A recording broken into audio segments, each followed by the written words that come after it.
I must say I'm delighted that our third guest tonight, Ian Henschke, is somebody I can talk to about this issue of deeming. Now, I introduced deeming, and I did that because too many pensioners had, the banks had them in accounts at 1% when you could easily get 3 and 4.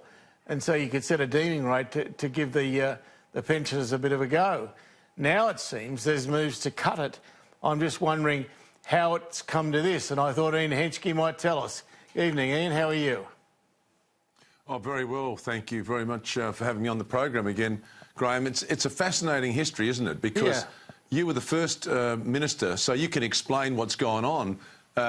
We have not had a change in the deeming rate for 4 years and 4 months while we had 5 successive drops in interest rates.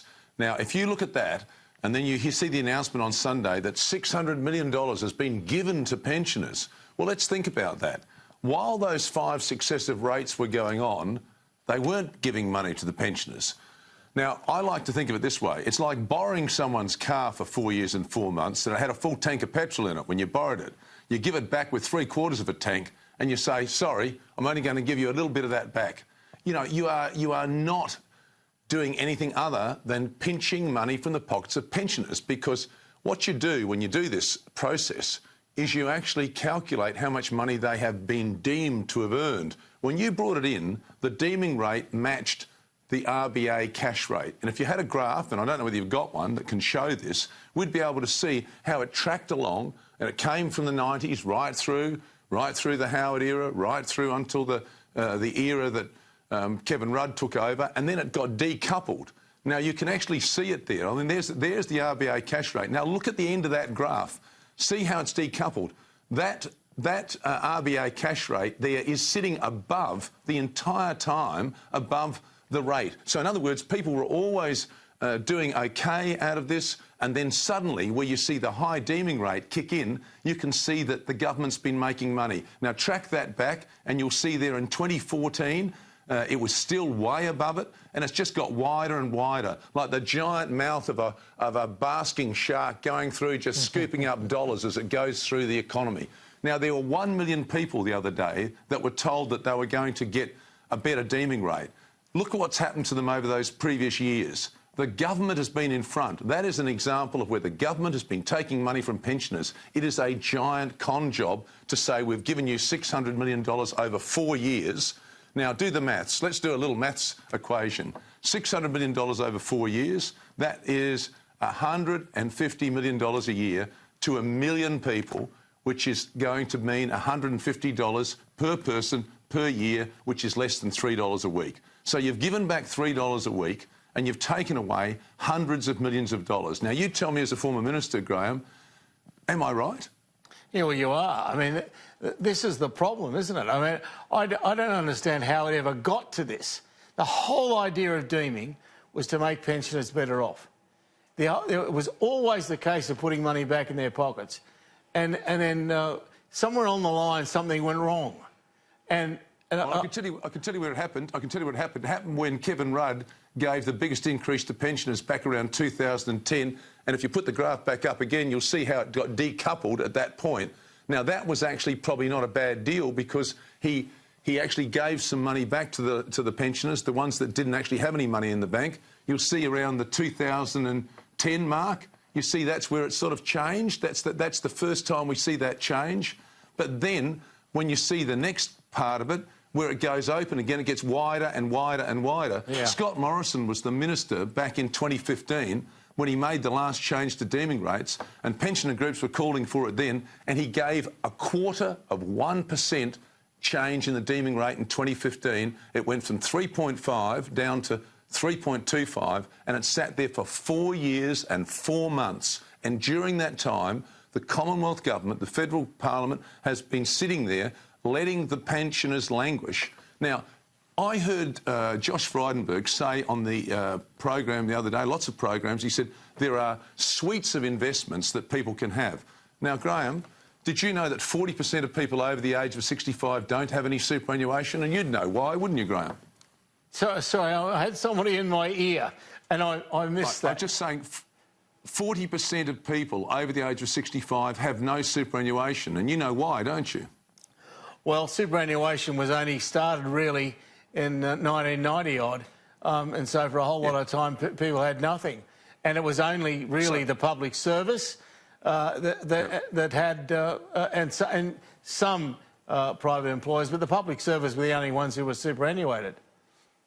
Yeah. So therefore, we've got this group of people that we are being told by the Treasurer has a whole suite of things they can invest in. But let's have a look at what they really have got. When Labor was going to give the pensioner guarantee to the pensioners over the franking credits, and we talked about this last time I was on the program, they were going to quarantine the pensioners with shares. Now, we know that was about 250,000, 260,000, I think, from memory. There were 2.6 million pensioners, so 90% of pensioners didn't have shares. We know that 40% of pensioners don't have superannuation. So guess where most of their money is? It's in a bank account.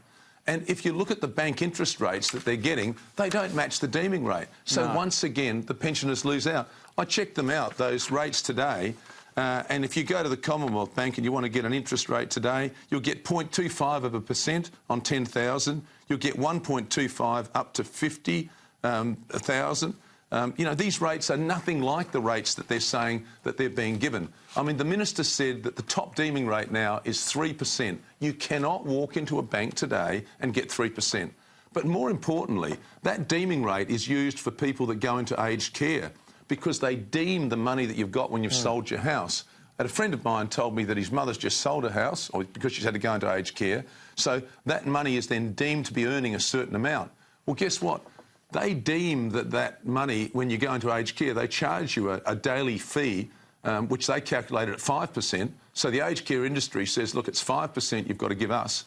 These people are getting 2% on their savings, and the government says they're getting 3%. I mean, the whole thing's a mess. This is why, I think we spoke last time, Graham, you said we need to have a complete review of the retirement income system in Australia, and we need to get both the opposition and all the parties together and say, let's fix this for the future. Yeah, because, I mean, it is broke. And if it is broke, you do have to fix it. And it seems to me that everyone's run away from this. It scares governments. It even scares oppositions. Because any time you talk about the income of seniors, you get into some sort of strife, you create fear. And governments are getting very worried about doing it. Well, it's interesting, isn't it? Because in that piece you wrote in March last year, you said governments of all persuasions are fond of sending out raiding parties on retirees because they're an easy target and they're not well organised. Well, I think the last election proved that if you make them an easy target and they get organised, you've got a problem. Well, I tell you what. The Morrison government now has a problem because we've seen with that graph how they opened up that big gap so they could gobble up all the money from the pensioners. Now, that is nothing more than a pensioner tax. Now, they can justify any way they like by saying there's a suite of investments out there for these people to go and get, but they cannot get them because most of those people want to have their money in a bank account and they want to be able to call on that money. Now, that is what you understood. And you know what? I reckon that John Howard understood the mind of older Australians. I think Paul Keating understood the mind of older Australians. I think you do. I think there's now a disconnect between the people that are in power today, both Labor and Liberal, who don't seem to understand this. And this is why National Seniors is calling for an independent body to set the deeming rate and an independent arbiter to set the rate of the pension and, of course, New Start. Now, Linda Burney pointed out just a moment ago about the number of older Australians. She wanted to know the figure. The figure is 173,000 Australians between 55 and 64 are, in fact, on New Start, and that figure is growing by 10,000 a year. Yeah, that's so wrong. We have got a giant cohort of people who are using up their superannuation, living off their savings, many of whom haven't even gone down to Centrelink at all, and they're still unemployed. And when they get to retirement age, they won't own their own home because home ownership's shrinking.